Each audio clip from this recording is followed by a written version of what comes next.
Bonjour et bienvenue sur cette série de 30 vidéos où je réponds à vos questions. Surtout pensez à vous abonner pour être informé lors de la sortie de chaque vidéo. Bon visionnage!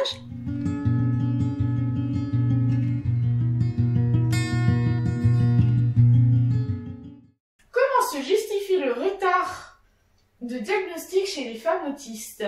Sont-elles moins nombreuses? Pourquoi ne sont-elles pas diagnostiquées plus tôt? Alors, les femmes Asperger, les femmes Asperger, sont souvent moins diagnostiquées pour des raisons très simples, c'est que les tests ne sont pas adaptés. Ce sont des tests basés sur les signes autistiques des hommes, sur leur mode de communication, sur leur mode de centre d'intérêt restreint, sur leurs gestes stéréotypés. La femme passera beaucoup inaperçue parce qu'elle a naturellement, la plupart du temps, un mode de communication beaucoup plus développé et beaucoup plus tôt. On parle toujours de la femme pipelette, et chez les Asperger, c'est pareil. Nous, les femmes, nous communiquons, nous pouvons parler. Nous avons une facilité à ce niveau-là qui fait que les signes de troubles de la communication passent beaucoup plus inaperçus. Au niveau des centres d'intérêt restreint, il y a aussi le phénomène que nous avons des centres d'intérêt restreints beaucoup plus socialement acceptés. Tout comme moi, je me suis intéressée à la psychologie, chose qui est totalement classique dans le monde neurotypique apparemment.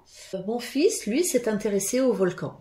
Et ça, apparemment, c'est un peu moins classique pour un enfant de 5 ans. Ma fille, elle s'intéresse aux chevaux. Ça, il paraît que c'est quelque chose de totalement ordinaire. Voilà, au niveau du centre d'intérêt, socialement moins classique pour les garçons, plus classique pour les filles. Et quand on parle de centre d'intérêt restreint, ce qui va beaucoup plus ressortir au niveau du diagnostic, c'est centre d'intérêt spécifique ou différent ou peu ordinaire. Donc ils vont chercher le côté peu ordinaire au lieu de s'intéresser au vrai centre d'intérêt. Il y a aussi le côté des gestes stéréotypés. Mon fils a beaucoup fait de flapping.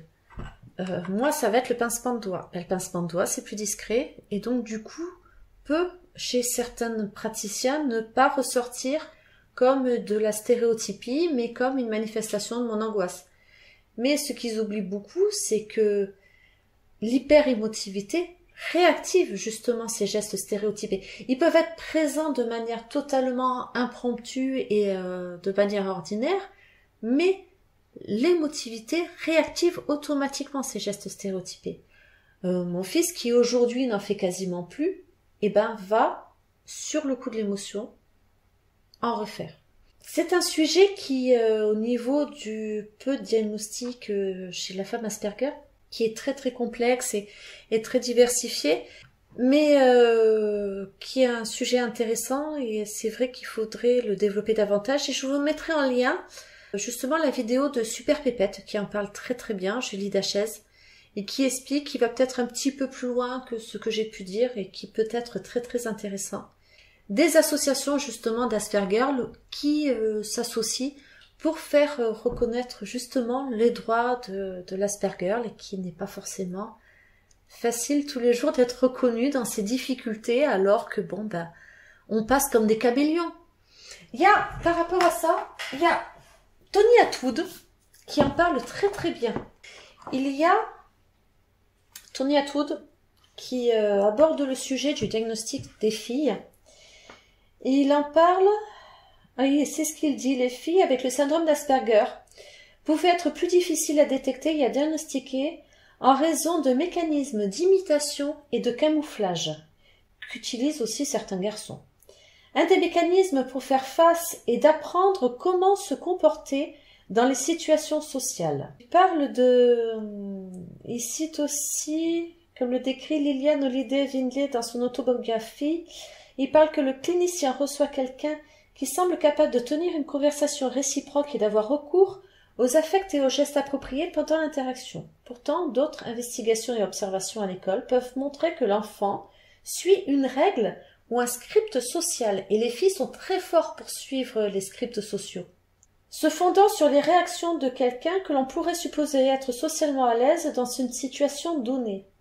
Il parle vraiment de toutes les stratégies de camouflage et que les filles auraient une plus grande capacité vraiment pour cette stratégie de camouflage Il parle aussi, une fille Asperger est moins susceptible d'être inconstante ou traître dans les relations par rapport aux autres filles et n'aura plus de chances que le garçon de nouer une amitié solide avec quelqu'un qui fait preuve d'un attachement maternel à cette fille, socialement naïve mais fiable.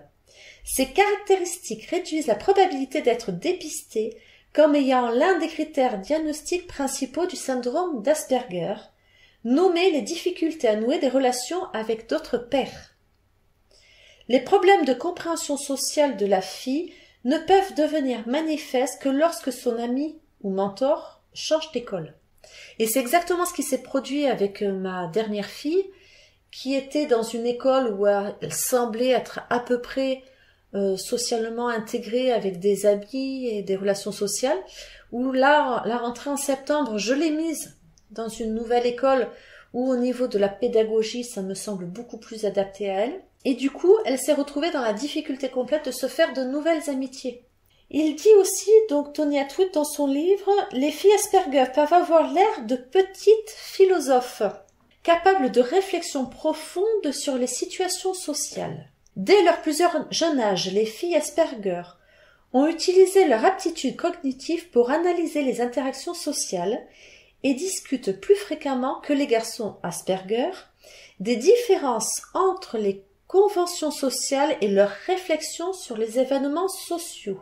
Ainsi, lorsqu'une fille a acquis la capacité de dissimuler les symptômes du syndrome d'Asperger dans la cour de récréation, dans les salles de classe, ou même au cours de l'examen de dépistage.